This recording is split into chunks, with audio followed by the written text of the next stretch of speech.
लोगों ने चवन्नी का रुपया बना दिया तब भी हमें छोड़ के चले गए। हम लोगों ने चवन्नी का रुपया बना दिया तब भी हमें छोड़ के चले गए। उत्तर प्रदेश की राजनीति में इन दिनों एक पुराना सिक्का फिर चल निकला है। बाजार से बरसों पहले गायब हो चुकी चवन्नी अचानक राजनीतिक शब्दकोश का सबसे चर्चित शब्द बन गई है। फर्क सिर्फ इतना है कि इस बार इसकी कीमत अर्थशास्त्र नहीं, राजनीति तय कर रही है। समाजवादी पार्टी के अध्यक्ष अखिलेश यादव ने 16 अगस्त को कहा, हम लोगों ने कुछ गठबंधन ऐसे किए, हमने चवन्नी का रुपया बना दिया, तब भी हमें छोड़कर चले गए। जाने कहां से आ गए थे गठबंधन वाले। हम लोगों ने चवन्नी का रुपया बना दिया तब भी हमें छोड़ के चले गए। उन्होंने किसी का नाम नहीं लिया, लेकिन राजनीति में कई बार नाम लेने की जरूरत नहीं पड़ती है, संकेत ही काफी होता है। और संकेत जिस दिशा में गया, वहां सबसे पहले राष्ट्रीय लोकदल और उसके अध्यक्ष जयंत चौधरी का नाम सामने आया। जवाब भी आया। बसपा प्रमुख मायावती ने अखिलेश यादव को अहंकारी बताया और कहा कि उन्हें सिर्फ जयंत चौधरी ही नहीं बल्कि पूरे जाट समाज से माफी मांगनी चाहिए। सवाल यह नहीं है कि अखिलेश ने क्या कहा, सवाल यह है कि क्या उनके दावे के पीछे आंकड़े खड़े हैं। चलिए आंकड़ों के पास चलते हैं। 2022 के विधानसभा चुनाव में समाजवादी पार्टी और आरएलडी साथ आए। पश्चिमी उत्तर प्रदेश में जाट मुस्लिम समीकरण को मजबूत करने की कोशिश हुई। आरएलडी ने 33 सीटों पर चुनाव लड़ा और 8 सीटें जीती। अब 2017 को याद कीजिए, तब आरएलडी सिर्फ 1 सीट जीत सकी थी, यानी 1 से 8 तक का सफर। यह बढ़ोतरी गठबंधन के दौर में हुई, लेकिन राजनीति में सफलता जितनी जल्दी मिलती है, रिश्ते उतने ही जल्दी बदल जाते हैं। 2024 के लोकसभा चुनाव से पहले जयंत चौधरी समाजवादी पार्टी से अलग होकर बीजेपी के लीडरशिप वाले एनडीए में चले गए। बाद में केंद्र सरकार में मंत्री भी बने। यही वह बिंदु है जहां अखिलेश यादव का दर्द और तंज एक साथ दिखाई देता है। उनका कहना यह है कि जिन दलों को समाजवादी पार्टी ने राजनीतिक विस्तार दिया, वे मजबूत होते ही दूसरी दिशा में चले गए। लेकिन क्या यह कहानी सिर्फ आरएलडी की है? नहीं, कांग्रेस की कहानी भी कुछ ऐसी ही है। 2019 के लोकसभा चुनाव में उत्तर प्रदेश में कांग्रेस के हिस्से सिर्फ रायबरेली आई थी। अमेठी से राहुल गांधी भी चुनाव हार गए थे। उस चुनाव में कांग्रेस और समाजवादी पार्टी साथ नहीं थी। फिर आया 2024। समाजवादी पार्टी और कांग्रेस ने गठबंधन किया। कांग्रेस ने उत्तर प्रदेश में 17 सीटों पर चुनाव लड़ा और 6 सीटें जीत ली। 1 से 6 तक की छलांग। यही अखिलेश यादव अपने दावे का आधार तलाशते हैं।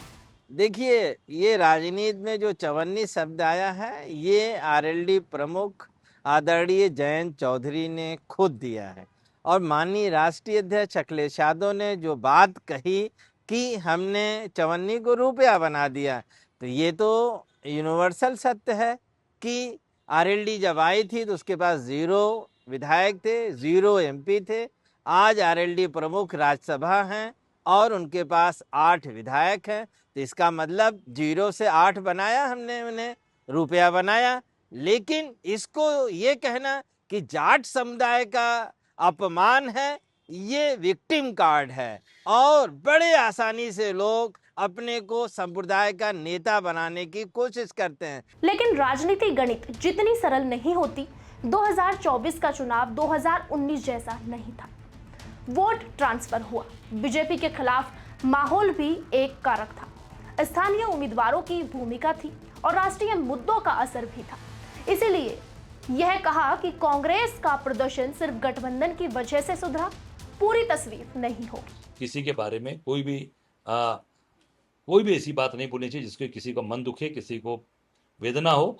सबका सम्मान होना चाहिए, सबको स्थान मिलना चाहिए। फिर भी इतना जरूर कहा जा सकता है कि गठबंधन ने कांग्रेस के लिए राजनीतिक जमीन तैयार की। अब आते हैं ओम प्रकाश राजभर और सुभा सपा पर। 2022 में समाजवादी पार्टी के साथ गठबंधन के तहत सुभा सपा ने 19 सीटों पर चुनाव लड़ा और 6 सीटें जीती। 2017 में बीजेपी के साथ रहते हुए पार्टी सिर्फ 4 सीटें जीत सकी थी और 2012 में जब पार्टी अकेले मैदान में उतरी थी, तब 52 सीटों पर चुनाव लड़कर भी एक भी सीट नहीं जीत सकी। यानी यहां भी बढ़त दिखाई देती है। लेकिन चुनाव खत्म होने के बाद रिश्ते भी खत्म हो गए। राजभर फिर बीजेपी के साथ चले गए। आज वही ओम प्रकाश राजभर कहते हैं कि चवन्नी ने ही समाजवादी पार्टी को 47 से 120 तक पहुंचाया था। राजनीति में दोस्ती और दुश्मनी का अंतर कभी कभी सिर्फ एक चुनाव का होता है। अब उस गठबंधन की बात जिसने पूरे देश का ध्यान खींचा था। 2019 में समाजवादी पार्टी और बहुजन समाज पार्टी साथ आई। दशकों की राजनीतिक प्रतिद्वंदिता के बाद दोनों दलों ने हाथ मिलाया। बसपा ने 38 सीटों पर चुनाव लड़ा और 10 सीटें जीती। 2014 में उसका लोकसभा में खाता तक नहीं खुला था। इस लिहाज से देखा जाए तो बसपा को बड़ा चुनावी फायदा मिला। लेकिन चुनाव खत्म हुआ और गठबंधन भी खत्म हो गया। यहां भी वही कहानी है। चुनावी लाभ मिला, राजनीतिक रिश्ता नहीं बचा। आज मायावती अखिलेश यादव के बयान की आलोचना कर रही है और जयंत चौधरी के समर्थन में खड़ी दिखाई देती है। उन्होंने अखिलेश से जयंत चौधरी और जाट समाज से माफी मांगने को कहा है। वह यह भी कहती हैं कि अखिलेश यादव ने किसी का नाम नहीं लिया, इसलिए इसे जाट समाज का अपमान कहना सही नहीं है। उनके मुताबिक समाजवादी पार्टी में भी जाट विधायक और सांसद हैं और चौधरी चरण सिंह आज भी पार्टी के आदर्श हैं। लेकिन राजनीति में हर आंकड़े के साथ एक दूसरा सच भी चलता है। यह सही है कि कई सहयोगी दलों का प्रदर्शन गठबंधन के दौरान बेहतर हुआ। यह भी सही है कि इस सुधार का पूरा श्रेय सिर्फ समाजवादी पार्टी को नहीं दिया जा सकता। और शायद सबसे बड़ा सच यह है कि समाजवादी पार्टी इन गठबंधनों को लंबे समय तक बचाकर नहीं रख सकी। यही वह सवाल है जो 2027 की राजनीति में अखिलेश यादव के सामने सबसे बड़ी चुनौती बनकर खड़ा होगा।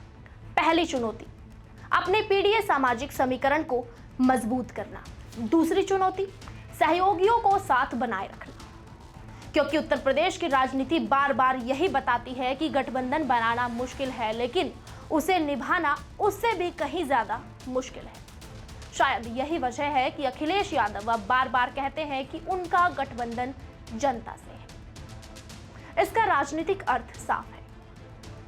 वह छोटे दलों के सहारे से आगे बढ़कर सीधे सामाजिक समूहों और मतदाताओं के साथ अपना रिश्ता मजबूत करना चाहते हैं। लेकिन लोकतंत्र में हर गठबंधन अंततः जनता ही तय करती है।